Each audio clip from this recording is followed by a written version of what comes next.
Assalamualaikum warahmatullahi wabarakatuh. Selamat pagi ibu-ibu. Sebelumnya saya ucapkan banyak terima kasih karena bapak-bapak dan ibu-ibu semua sudah bersedia datang di pertemuan kita hari ini yang rutin kita laksanakan sebulan sekali ya ibu-ibu, yaitu pertemuan FDS. Sebelum kita memulai masuk pada materi kita hari ini, saya kepengen ibu-ibu sama bapak-bapak yang hadir di sini tepuk semangat dulu supaya bapak-bapak dan ibu-ibu fokus nih mengikuti materi yang akan saya bawakan hari ini. Masih ingat kan Bu caranya gimana? Tepuk semangat. Semangat. Ibu-ibu semuanya. Nah, kalau kayak gini kan kelihatannya enak nih. Kayaknya udah pada siap untuk mengikuti materi yang akan saya bawakan pada hari ini. Tapi sebelumnya saya mau mengingatkan ibu-ibu semua tentang materi yang kita pelajari di pertemuan yang kemarin. Coba Bapak Arfi, apa aja materi yang kemarin kita bawakan? Yang kemarin itu tentang pengasuhan orang tua ke anak. Jadi gini Bu, orang tua itu apa yang diucapkan harus selaras dengan apa yang dilakukan. Karena anak itu pasti nyontoh perilakunya orang tua. Nah, betul, itu salah satunya. Jadi, materi yang akan kita bawakan, yang akan kita pelajari hari ini itu kelanjutan dari materi yang kemarin. Hari ini saya akan membawakan materi yang akan membuat ibu-ibu semua jadi lebih berpikir positif, mengurangi pemikiran negatif. Nah, kalau mungkin ibu-ibu udah ngerti nih pemikiran negatif kayak gimana nih, yang biasanya suka rasan-rasan, terus habis itu sakit hati dirasani. Nah, perasaan sakit hati yang ibu miliki itu salah satu pemikiran negatif. Nah, pada pertemuan hari ini saya akan membantu ibu-ibu dan bapak-bapak semua untuk berpikir lebih positif. Selanjutnya, saya ingin menunjuk salah satu peserta yang datang di sini untuk menyebutkan sifat baik dari teman yang ada di sebelahnya, teman yang duduk di sebelahnya. Nah, coba saya mau tanya, Pak Arfi, coba teman di sebelahnya ini apa aja sih sifat-sifat baiknya? Sebelah saya ya Bu ya. Iya. Menurut saya Pak Solikun itu orangnya ya apa adanya, bersahaja dan sederhana. Kayak kehidupan sehari-hari gitu. Itu yang terlihat Bu. Begitu ya. Nah, saya mau tanya sama Pak Solikun nih sekarang nih. Gimana sih perasaannya Pak Solikun setelah dipuji sama Pak Arfi? Alhamdulillah lega. Oh, lega ya. Iya. Seneng gak? Seneng. Nah, itu tadi salah satu contoh ibu-ibu kalau yang menunjukkan kalau Bapak Arfi ini orang yang selalu berpikir positif. Bahkan ke sekelilingnya juga, termasuk ke Bapak Solikun. Dia bisa melihat nih kebaikan yang ada di dalam diri Pak Solikun. Padahal nih belum tentu loh Pak Solikun itu semuanya baik, ya kan? Karena setiap manusia itu pasti tercipta memiliki kebaikan dan keburukan. Nah, sekarang gimana nih caranya berpikir positif pada diri sendiri? Gitu ya Bu ya. Berpikir positif itu sangat perlu sekali Bu, sangat penting sekali. Karena apa? Karena dengan berpikir positif, kita tuh hidup kita akan jadi lebih damai ibu-ibu. Kalau kita mikirnya negatif, terus mikir jelek, terus kapan kita mau maju? Ya kan? Pikiran kita tuh gak akan tenang, selalu ada yang kurang, selalu ada yang salah. Misalnya ini ada orang nih yang bilang, misalnya Ibu Ahnaf, oh Ibu Ahnaf ini orangnya cerewet ya, orangnya begini. Nah, kalau orang punya pemikiran positif, pasti akan melihat kesalahan pada dirinya sendiri. Gak langsung nyalain orang lain, gak langsung bilang, tetangga saya tuh gak bersyukur ya, saya kasih begitu dibilangnya sedikit, dibilangnya pelit. Nah, misalkan tetangga ibu tahu, ibu ternyata memberikan jawaban seperti itu, pasti akan tercipta yang namanya pertengkaran. Gak akan ada kerukunan, ya kan? Kalau nggak rukun, apa bisa hidup damai ibu-ibu, bapak? Enggak. Nah, makanya kalau misalnya ada yang rasanya seperti itu, kita mikir positif aja, kita cari kesalahan dalam diri kita, kekurangan dalam diri kita, nggak perlu nyalakan orang lain dulu. Kalau misalkan ada yang bilang nih, Ibu Arnaf nih orangnya pelit nih, kalau ngasih apa-apa kurang banyak.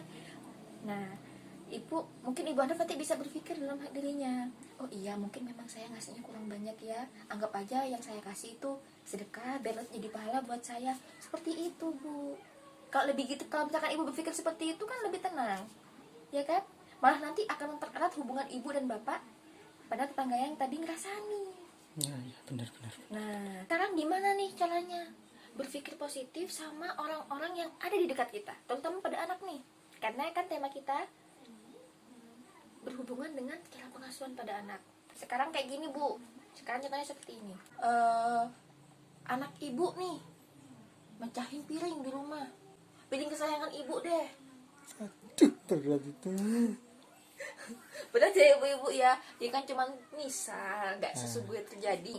Piring yang ada di rumah dipecahkan sama anak secara tidak sengaja, gara-gara anaknya main di dalam rumah, ya kan?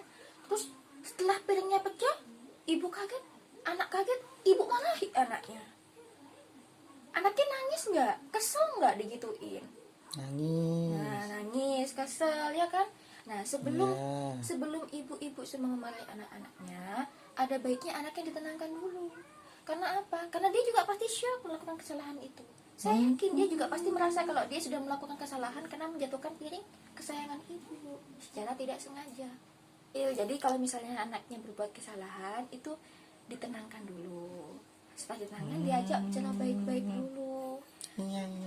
Tapi sebelum ibu-ibu semua melakukan hal itu, ingatlah kebaikan dulu. Kalau misalkan sudah kadung emosi nih, ngeliat anak udah mecahin piring, aduh aku mecahin piring nih.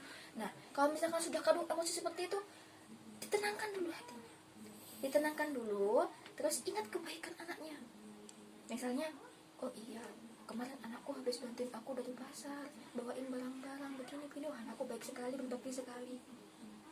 Ya kan, kalau sudah ingat sama kebaikannya seperti itu, apakah kejelekannya itu tidak akan tertutupi? Jadi sebelum memarahi anak, ingat dulu kebaikannya. Supaya apa? Supaya ibu lebih tenang.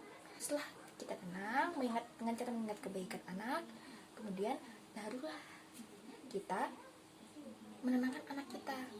Nah, setelah itu nanti baru ditanyakan, kenapa kok ini bisa jatuh? Nanti pasti anaknya menjawab, memberikan jawaban yang enak. Ya kan, kalau misalkan ibu langsung marah-marah, anaknya kesel, ibunya kesel, tengkar deh sama anaknya sendiri. Nggak akan menemukan jalan yang terbaik ibu-ibu. Ibu-ibu juga tidak akan menemukan jawaban yang enak dari anaknya nanti. Kalau orang tua ini tidak gampang emosi sama anak-anaknya, nggak gampang dikit-dikit bentak, marah, nyubit, mukul, insya Allah anak itu akan dekat dengan ibu. Dan ibu akan lebih mudah membentuk anak ibu sesuai dengan harapan bapak ibu semuanya. Begitu. Jadi gini ya ibu-ibu ya, kita mungkin boleh miskin harta, nggak punya uang, nggak punya banyak uang, ya kan, nggak punya banyak barang-barang yang bagus, yang mewah. Tapi jangan sampai kita itu miskin menjadi orang tua. Apa nih Bu maksudnya miskin menjadi orang tua? Miskin jadi orang tua itu adalah salah satu bentuk ketika orang tua itu gagal mendidik anak.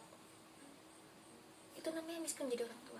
Nggak tahu bagaimana cara mendidik anak, cuma tahu cara bikinnya doang. Itu salah ya Bu ya. Jangan sampai seperti itu ya. Jadi kurang pengetahuan sebagai orang tua bagaimana sih caranya menjadikan anak itu sukses, baik dalam perilakunya, baik dalam agamanya. Jangan sampai kita seperti itu. Nah, dengan cara berpikir positif, insya Allah akan mengurangi emosi yang ada dalam diri bapak-bapak dan ibu-ibu semua. Dengan berkurangnya emosi, insya Allah anak-anak ibu dan bapak-bapak semuanya nanti akan lebih dekat dengan bapak-bapak dan ibu-ibu. Karena apa? Karena nyaman. Sekarang saya tanya nih ya sama Bapak Solihun, ya, kalau misalnya Bapak punya teman dekatnya tuh gampang banget emosi, seneng nggak lama-lama duduk sama dia, deket-deket sama dia? Risih ya, nggak enak, nggak nyaman. Betul. Ya kan? Iya. Dikit-dikit nanti kalau kita ngomong begini dimarahin, dikit-dikit begini nanti dia langsung emosi, nggak enak kan ibu? Apalagi anak. Itu baru sahabat ibu Pak Solihun. yang belum tentu setiap hari ketemu. Salikun Bu. Oh iya, solikun, maaf ya Pak ya. Apalagi ini Bu, ini anak yang setiap hari ketemu kita, yang setiap hari kita urus, hidupnya sama kita. Mumpung belum telat nih, kan anak-anaknya ini masih kebanyakan masih kecil-kecil ya.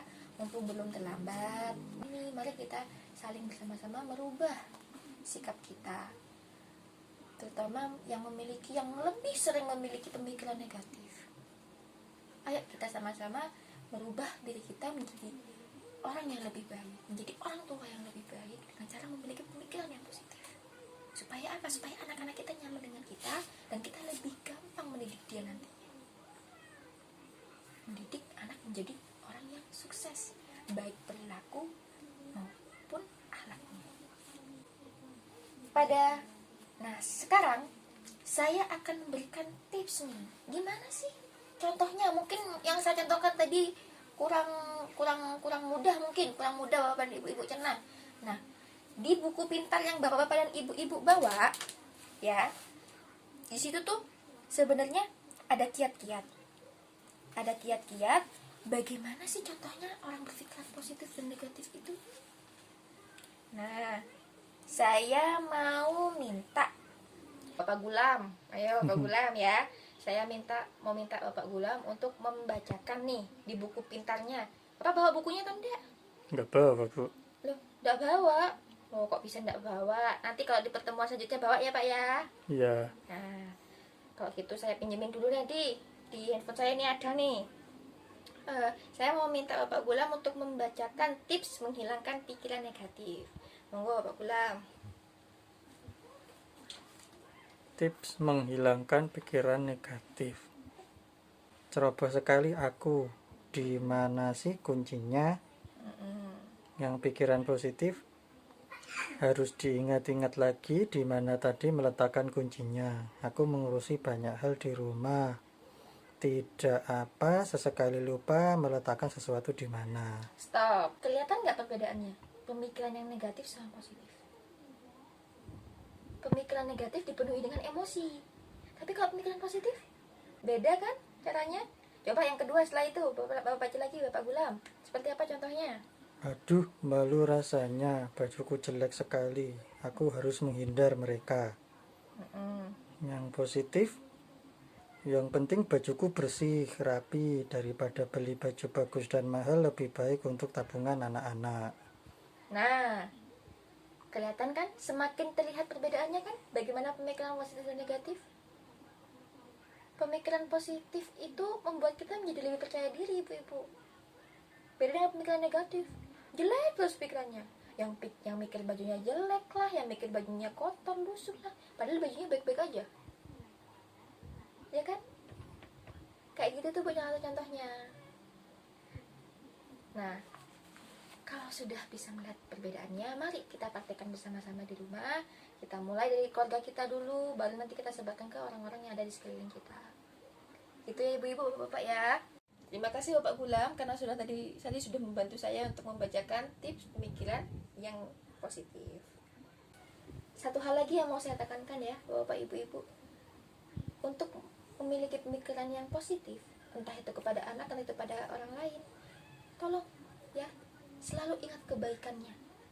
Ingat kebaikannya dulu sebelum mengingat kejelekannya. Itu kuncinya. Sudah bisa dipahami ya, Bapak Ibu-ibu ya? Bagaimana? Sudah bisa dipahami? Sudah. Alhamdulillah kalau sudah bisa dipahami. Kalau begitu, kalau memang semua sudah paham, tinggal dipraktekkan ya di rumah mulai hari ini. Ya. Oke, kalau begitu pertemuan pada hari ini akan saya tutup. Semoga pertemuan kita pada hari ini bisa membawa banyak pelajaran baru, bisa banyak membawa berkah. Sebelum saya menutup pertemuan pada hari ini, marilah kita berdoa bersama-sama menurut kepercayaan dan keyakinan kita masing-masing, supaya apa yang kita pelajari hari ini bisa membawa berkah dan juga bisa membawa banyak manfaat untuk kita semua. Berdoa dimulai. Selesai. Bagi ibu-ibu, saya tutup pertemuan pada hari ini. Billahi taufiq wal hidayah. Wassalamualaikum warahmatullahi wabarakatuh.